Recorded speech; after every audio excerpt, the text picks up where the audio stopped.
नमस्ते सबैजनालाई।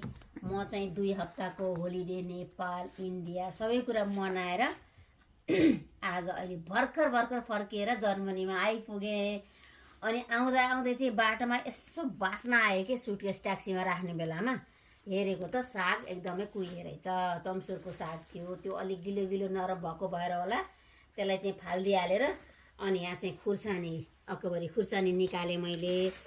हाम्रो त अब कपडा भन्दा पनि हामीहरूलाई त खाने कुराहरू ल्याउन मन लाग्ने यहाँ नपाउनु त होइन। त्यही पनि आफ्नै बारीको होइन अर्ग्यानिक तरकारीहरू यो बोडी अनि त्यसपछि ल हेर्नुहोस् यहाँ यो राजमा सिमी, यसलाई अब कसैले घिउ सिमी पनि भन्नुहुन्छ।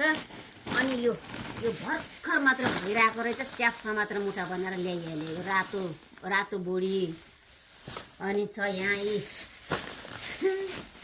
यो छ मुडेको साग। यस्तो मजाको केही पनि भएको छैन यिनीहरू, तर गर्मी चाहिँ एकदमै गर्मी थियो है।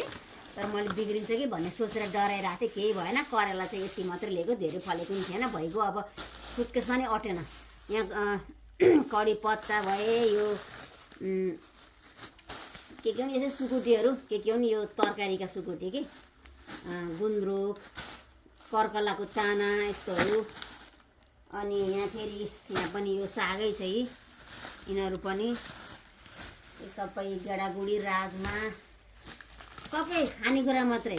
यो चाहिँ बेसार हो, यो प्लास्टिक अब यस्तै हुने अहिले सुँग्दा नि तिमी चाहिँ बेसार छ यसमा सब अर्ग्यानिक गाउँका। यो चाहिँ हाम्रो इन्डिया गढवालबाट ल्याएको अर्ग्यानिक दाली गेडागुडीको।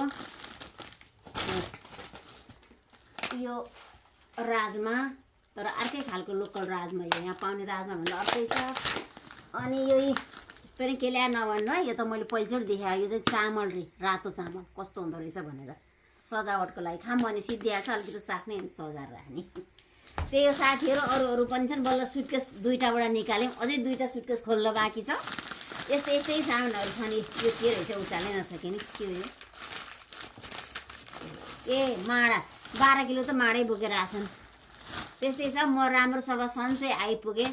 यही खबर दिनलाई मेरा आफन्त आफ्नाहरू साथीहरू इष्टमित्र सबैलाई जानकारी दिलाउँदै आजलाई बाई बाई। फेरि अब फुर्सदमा अरू भिडियोहरू बनाएर हाल्नेछु। थ्याङ्क यू, नमस्ते।